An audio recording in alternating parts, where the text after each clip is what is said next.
Hello friends, Radhe Radhe.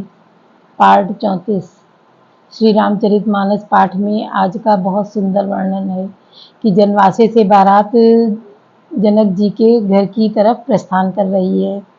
तो सभी अपने अपने वाहनों पे सजे तैयार हैं। राजा दशरथ जी अपने मित्रगणों के साथ, अपने गुरुओं के साथ निकले हैं।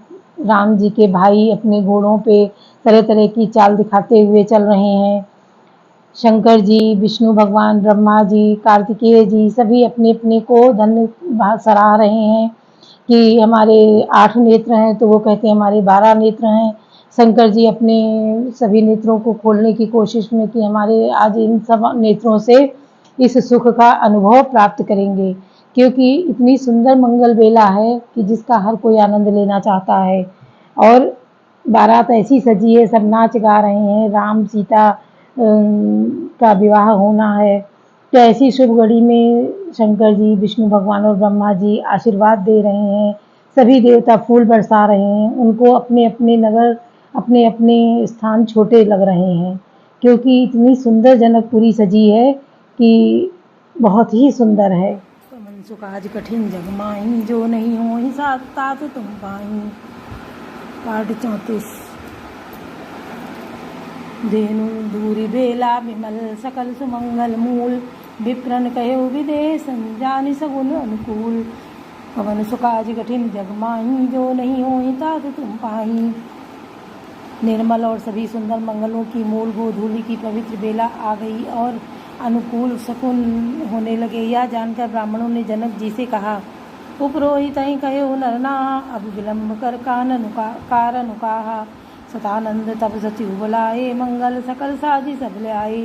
तब राजा जनक ने पुरोहित सतानंद जी से कहा कि अब देर का क्या कारण है। तब सतानंद जी ने मंत्रियों को बुलाया। वे सब मंगल का सामान सजाकर ले आए। शंख निशान पनो बहुबाजे, मंगल कलश सगुन शुभ साजे। सुभग सुहासिनी गावहीं गीता, करहीं वेद धुनि विप्र पुनीता। शंख नगाड़े ढोल और बहुत से बाजे बजने लगे तथा मंगल कलश और शुभ शकुन की वस्तुएं जैसे दधी, दूर्वा आदि सजाई गईं। सुंदर सुहागिन स्त्रियां गीत गा रही हैं और पवित्र ब्राह्मण वेद की ध्वनि कर रहे हैं। लेन चले सादर यही भांति, गए जहाँ जनवास बराती। कौशलपति कर देख समाजू, अति लघु लाभ तिनहि सुर साजू। सब लोग इस प्रकार आदर पूर्वक बारात को लेने चले और जहाँ बारातियों का जनवासा था वहाँ गए। अवधपति दशरथ जी का समाज वैभव देखकर उनको देवराज इंद्र भी बहुत ही तुच्छ लगने लगे। भयो समो सब अब धारी पाऊ, या सुनि परा निशा नहीं गाऊ। गुरहि पूछ करि कुशल, कुल विधि राजा। चले संग मुनि साधु समाजा। उन्होंने जाकर विनती की, समय हो गया, अब पधारिए। यह सुनते ही नगाड़ों पर चोट पड़ी। गुरु वशिष्ठ जी ने से पूछकर और कुल की सब रीतियों को करके राजा दशरथ जी मुनियों और साधुओं के समाज के साथ लेकर चले। कवन सुख आज कठिन जग माही, जो नहीं हो तात तुम पाही। भाग्य विभव अवधेश कर, देख देव ब्रह्मादि। लगे सराहन सहस मुख, जानि जन्म निज बादि। कवन सुख आज कठिन जग माही, जो नहीं हो तात तुम पाही। अवध नरेश दशरथ जी का भाग्य और वैभव देख कर और अपना जन्म व्यर्थ समझकर ब्रह्मा जी आदि देवता हजारों मुखों से उनकी सराहना करने लगे। सुरन सुमंगल अवसर जाना, बरसई सुमन बजाई निशाना। शिव ब्रह्मादिक विभुत बरूथा, चढ़े विमानन नाना जूथा। देवगण सुंदर मंगल का अवसर जानकर नगाड़े बजा बजा कर फूल बरसाते हैं। शिव जी, ब्रह्मा जी आदि देव वृंद यूथ टोलियां बना बनाकर विमानों पर चढ़े। प्रेम पुलक तन हृदय उछाऊ, चले विलोकन राम बियाहू। देखी जनकपुर सुर अनुरागे, निज निज लोक सबई लघु लागे। और प्रेम से पुलकित शरीर हो तथा हृदय में उत्साह भरकर श्री रामचंद्र का विवाह देखने चले। जनकपुर को देखकर देवता इतने अनुरक्त हो गए कि उन सबको अपने अपने लोग बहुत तुच्छ लगने लगे। चितमयी चकित विचित्र विताना, रचना सकल अलौकिक नाना। नगर नारी नर रूप निदाना, सुगर सुधरम सुशील सुजाना। विचित्र मंडप को तथा नाना प्रकार की सब अलौकिक रचनाओं को वे चकित होकर देख रहे हैं। नगर के स्त्री पुरुष रूप के भंडार सुगढ़ श्रेष्ठ धर्मात्मा सुशील और सुजान हैं। तिन्हि देखि सब सुर नर नारी, भये नकत जन विधि उजियारी। विधि भयउ आचरज विसेकी, निज करनी कछु कतहु न देखी। उन्हें देखकर सब देवता और देवांगनाएं ऐसे प्रभावहीन हो गए जैसे चंद्रमा के उजियारे में तारागण फीके पड़ जाते हैं। ब्रह्मा जी को विशेष आश्चर्य हुआ, क्योंकि उन्होंने अपनी कोई करनी रचना तो कहीं देखी ही नहीं। कवन सो काज कठिन जग माही, जो नहीं होई तात तुम पाही। स्यो समझाए देव सब जनि आचरज बुलाओ, हृदय विचारऊ धीर धरि सिय रघुबीर बियाओ। कवन सो काज कठिन जग माही, जो नहीं होई तात तुम पाही। तब शिव जी ने सब देवताओं को समझाया कि तुम लोग आश्चर्य में मत भूलो, हृदय में धीरज धरकर विचार तो करो कि यह भगवान की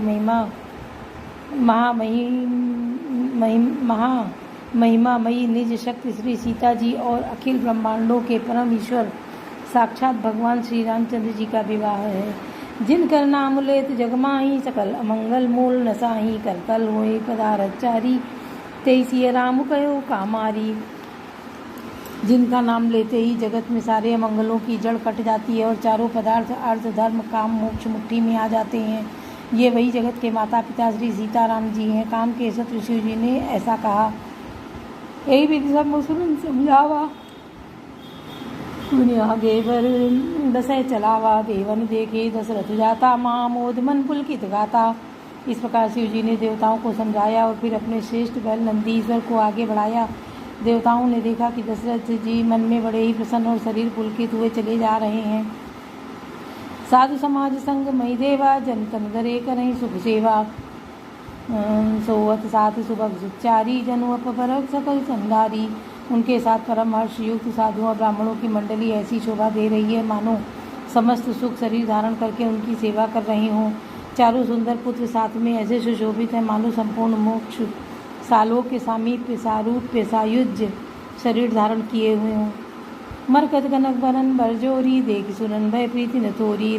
रामय बिलोकी हर्षे न पै सराही, सुमन तिन बरसे। मरकत मणि और सुवर्ण के रंग की सुंदर जोड़ियों को देखकर देवताओं को कम प्रीति नहीं हुई, अर्थात बहुत ही प्रीत हुई। फिर श्री रामचंद्र जी को देखकर वे हृदय में अत्यंत हर्षित हुए और राजा की सराहना करके उन्होंने फूल बरसाए।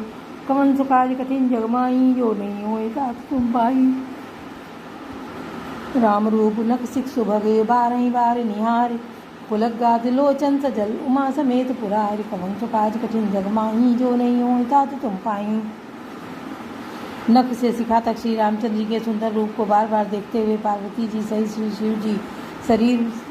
शिव जी का शरीर पुलकित हो गया और उनके नेत्र प्रेमाश्रुओं के जल से भर आए। के की कंठ दुत श्यामल अंगा, तड़ित बिनिंदक बसंत सुरंगा। ब्याह विभूषण विविध बनाए, मंगल सब बाती बनाए सुहाए।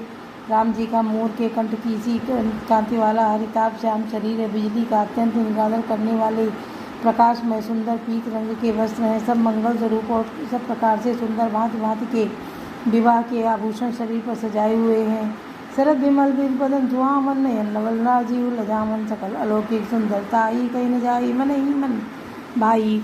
उनका सुंदर मुख शरद पूर्णिमा के निर्मल चंद्रमा के समान और मनोहर नेत्र नवीन कमल को लजाने वाले हैं।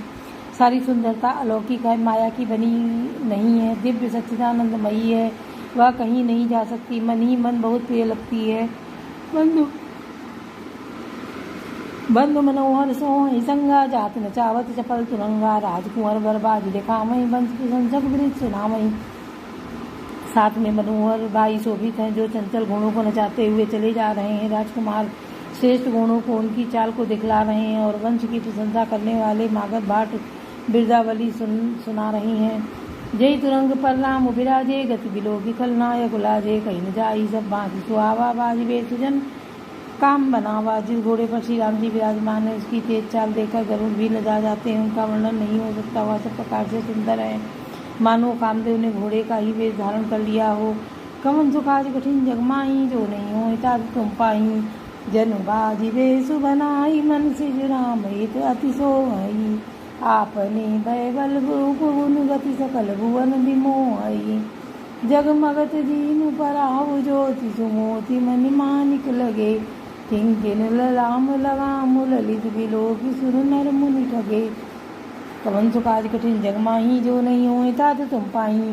मानो श्री रामचंद्र जी के लिए कामदेव घोड़े का वेश बनाकर अत्यंत शोभित हो रहा है। वह अपनी अवस्था, बल, रूप, गुण और चाल से समस्त लोगों को मोहित कर रहा है। सुंदर मोती, मणि और माणिक्य लगी हुई चढ़ाऊ जीन ज्योति से जगमगा रहा है। उसकी सुंदर घुंघरू लगी ललित लगाम को देखकर देवता, मनुष्य और मुनि भी सभी ठगे जाते हैं। प्रभु मन सही ललीन मनु, चलत बाजी छवि पाओ। भूषित उडगन तड़ित गनु, जनु बर भरहि नचाओ।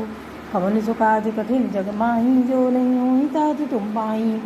प्रभु की इच्छा में अपने मन को लीन किए चलता हुआ वह घोड़ा बड़ी शोभा पा रहा है, मानो तारागण तथा बिजली से अलंकृत मेघ सुंदर मोर को नचा रहे हों। जय बरबाजी राम असवारा, तेई शारदऊ न बर नय पारा। शंकर राम रूप अनुरागे, नयन पंचदश अति प्रिय लागे। जिस श्रेष्ठ घोड़े पर श्री रामचंद्र जी सवार हैं उसका वर्णन सरस्वती जी भी नहीं कर सकती। शंकर जी श्री रामचंद्र जी के रूप में ऐसे अनुरक्त हुए कि उन्हें अपने 15 नेत्र इस समय बहुत ही प्यारे लगने लगे। हरि हित सहित राम जब जो है, रमा समेत रमापति मोहे। निरखि राम छवि विधि हर्षाने, आठई नयन जानि पहचाने। भगवान विष्णु जी जब प्रेम से श्री राम को देखा तब वे रमणीयता की मूर्ति श्री लक्ष्मी जी के पति श्री लक्ष्मी जी सहित मोहित हो गए। श्री रामचंद्र जी की शोभा देखकर ब्रह्मा जी बड़े प्रसन्न हुए, पर अपने 8 ही नेत्र जानकर पछताने लगे। सुरसेन पुर बहुत उछाऊ, विदिते देवल लोचन लाऊ। रामई चितौ सुरेश सुजाना, गौतम शापु परम हित माना। देवताओं के सेनापति स्वामी कार्तिकेय के हृदय में बड़ा उत्साह है, क्योंकि ब्रह्मा जी से ड्योढ़े अर्थात 12 नेत्रों से राम दर्शन का सुंदर लाभ उठा रहे हैं। सुजान इंद्र अपने 1000 नेत्रों से श्री राम जी को देख रहे हैं और गौतम जी के शाप को अपने लिए परमित कर मान रहे हैं। देव सकल सुरपति सिहाई, आज पुरंदर सम को नाही। मुदित देवगण राम ही देखी, न समाज दूं हर्ष विसेखी। सभी देवता देवराज इंद्र से ईर्ष्या कर रहे हैं और कह रहे हैं कि आज इंद्र के समान भगवान दूसरा कोई नहीं है। श्री रामचंद्र जी को देखकर देवतागण प्रसन्न है और दोनों राजाओं के समाज में विशेष हर्ष छा रहा है। कौन सो काज कठिन जग माही, जो नहीं होई तात तुम पाई। अति हरस राज समाज दूं, दिस दुंदरी बाजई गनी। बरसहि सुमन सुर हरस कहीं, जय जयति जय रघुकुल मनी। यही बाति जानी बरात आवत, बाजने बहु बाजई। रानी सुहासिनी बोल परिछनि, हेतु मंगल साजई। कवन सो काज कठिन जग माही, जो नहीं होई तात तुम पाई।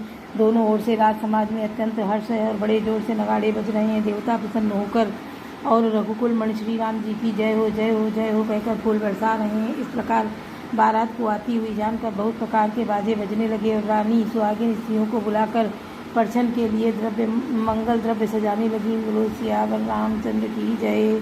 पवन सुत हनुमान की जय। लाडले लगन लाल की जय।